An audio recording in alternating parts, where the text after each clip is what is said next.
Bon, c'est un peu difficile d'aborder une telle question parce que je pense que ce sont deux amis, un grand frère et un jeune frère, qui ont quand même eu à cheminer ensemble politiquement dans le parti qui s'appelle PASTEF.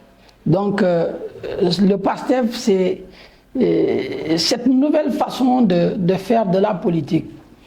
D'ailleurs, le président Bassirou Diomaye Faye était le secrétaire général du PASTEF. Donc, ce numéro 2, qui était un homme d'ombre, mais qui était très efficace, d'ailleurs, qui a permis au parti PASTEF de s'implanter et d'avoir cette force de frappe, parce que c'était leur stratège aussi, même si Ousmane Sonko était devant. Alors, quand, comme tout le monde le sait, le président Ousmane Sonko, sa candidature a été hypothéquée dans des questions politiciennes. Hein. Donc, on s'était vu obligé d'avoir un autre candidat pour que le projet PASTEF ne soit pas anéanti. Alors, c'est ce qui a amené, je pense, pour ne pas trop entrer dans les détails, parce que moi, je pense que les grandes lignes, ce qui peut amener les gens à se rassembler, à aller vers l'essentiel est le plus important. Alors, quand le président Bassirou Diomaye Diakhar Faye a été choisi, comme lui-même le dit, parce que je pense que l'Assemblée générale du 7 mars était révélateur. Il dit: je ne serai pas président de la République si la coalition Diomaye président n'avait pas endossé ma candidature. Mais ça, c'est une vérité de l'histoire. Parce que le PASTEF était disqualifié. Juridiquement, le PASTEF n'existait pas. Il fallait un récépissé, il fallait d'hommes et de femmes politiques. N'est-ce pas? D'autres partis qui permettent, n'est-ce pas, de parrainer la candidature du président Bassirou Diomaye Diakhar Faye. Et il l'a dit, il avait parlé avec Abdourahmane Diouf à l'époque, il avait parlé avec Mimi Touré à l'époque, en leur faisant confiance pour cheminer ensemble une fois que leurs candidatures ne seront pas retenues. Alors, c'est la coalition Diomaye président dans laquelle il y avait le PASTEF. Reconnaissons, le PASTEF était dans la coalition Diomaye président. Alors, cette coalition est allée aux élections et l'élection présidentielle terminée, au premier tour, une première d'ailleurs, du jamais vu, le candidat de l'opposition gagne avec 54%. C'est vrai, ceux qui ont voté pour Diomaye, dans ces 54%, il y a les militants de PASTEF, mais reconnaissons qu'il y a aussi les militants de la coalition Mimi 2024. Il y a les militants de Awalé, il y a d'autres militants d'autres partis. C'est l'ensemble de tous ces concours qui ont permis à la coalition de l'opposition d'alors de gagner les élections, l'élection présidentielle au premier tour. Maintenant, vous avez vu après l'élection présidentielle, on s'acheminait vers les législatives.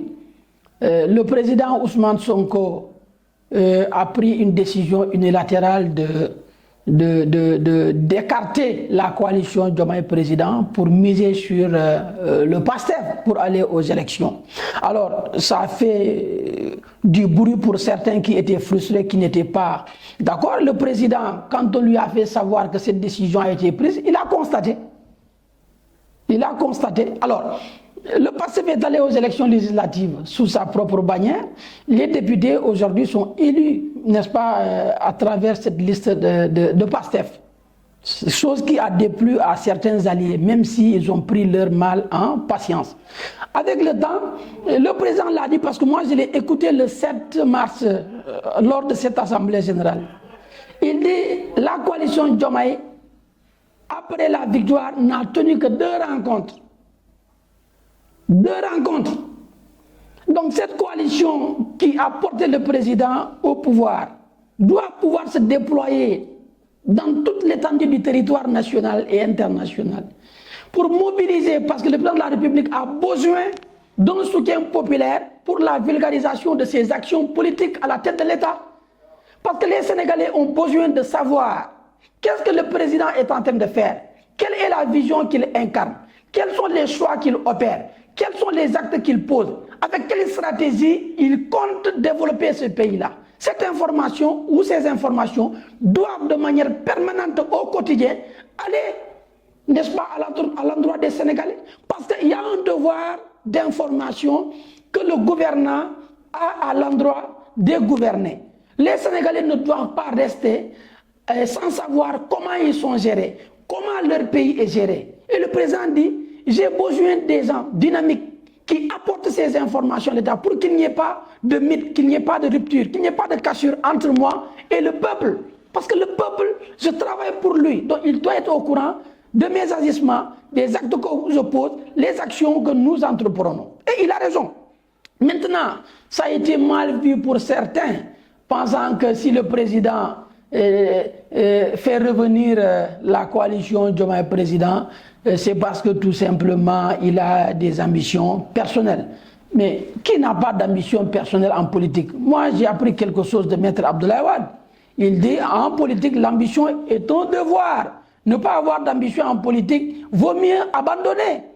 On est en politique parce qu'on a des ambitions. Maintenant, est-ce que le président de la République a droit à un autre mandat? C'est une question que chacun peut se poser et chacun peut se faire une idée, n'est-ce pas, de cette question-là et répondre à sa manière. Le président de notre coalition, Bassirou Diomaye Diakhar Faye, son Excellence le président de la République, n'a pas encore abordé cette question. Nous sommes à l'écoute du président de la République. Mais ce que je peux dire, Ousmane Sonko, Premier ministre, doit accepter que son patron, dans l'appareil d'État, il s'appelle le président Bassirou Diomaye Diakhar Faye. Ça, c'est la Constitution qui le dit et qui le notifie clairement.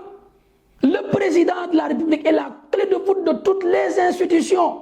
C'est la première institution par excellence. Le Premier ministre n'est que l'exécutant de la vision du président de la République. C'est le président qui définit la politique de la nation. C'est lui qui est comptable devant le peuple et devant la nation. C'est lui qui est élu par les Sénégalais. Maintenant qu'on nous dise non, il y a eu un protocole entre Ousmane Sonko et Bassirou Diomaye Diakhar Faye et que le président de l'Assemblée El Malick était témoin de quelque chose, je dis non. N'importe quel autre protocole qui se fait contre la volonté de la Constitution serait une trahison contre le peuple sénégalais, contre les textes ou la charte fondamentale de notre pays.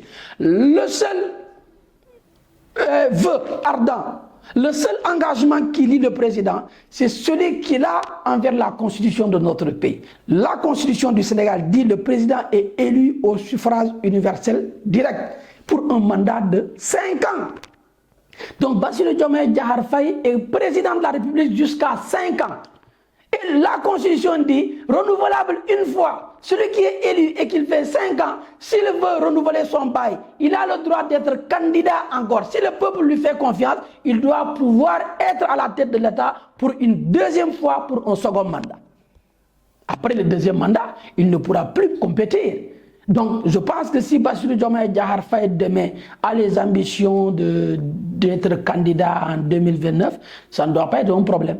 Parce que si on est à la tête de l'État, on fait un premier mandat. Souvent, vous savez, le premier mandat, les premières années, c'est jeter les bases, n'est-ce pas, d'une nouvelle gouvernance. Ça prend du temps. Le véritable développement s'opère et est réalisable que dans le second mandat. Je pense que Ousmane Sonko doit accepter que Bassirou Diomaye Diakhar Faye est le président de la République. Il doit l'accompagner dans sa mission de développer le Sénégal. Accepter que Bassirou Diomaye Diakhar Faye termine ses 2 mandats s'il le souhaite. Après quoi, il pourra maintenant être candidat. Maintenant, s'il veut coûte que coûte être candidat en 2029 et s'opposer, n'est-ce pas, à une telle candidature de Bassirou Diomaye Diakhar Faye, ça peut faire désordre.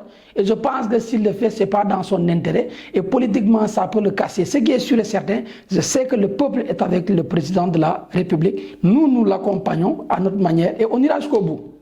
Voilà, c'est ce que j'ai à dire. Maintenant, ces bisbilles politiques, ces malentendus, ces désaccords, c'est des choses qui existent. Mais je pense que tant qu'ils restent ensemble, je considère qu'ils sont ensemble. Le président l'a dit, mettons de côté ce débat stérile, n'est-ce pas, ces petits détails qui n'ont rien à voir avec le pourquoi on est là.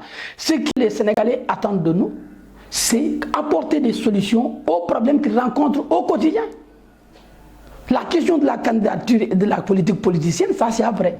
L'urgence aujourd'hui, c'est comment apporter des solutions aux problèmes que les Sénégalais rencontrent au quotidien. C'est ça la première préoccupation fondamentale du président de la République et c'est sa dernière préoccupation. Il est dans ça, il n'est pas dans des calculs politiciens. Merci.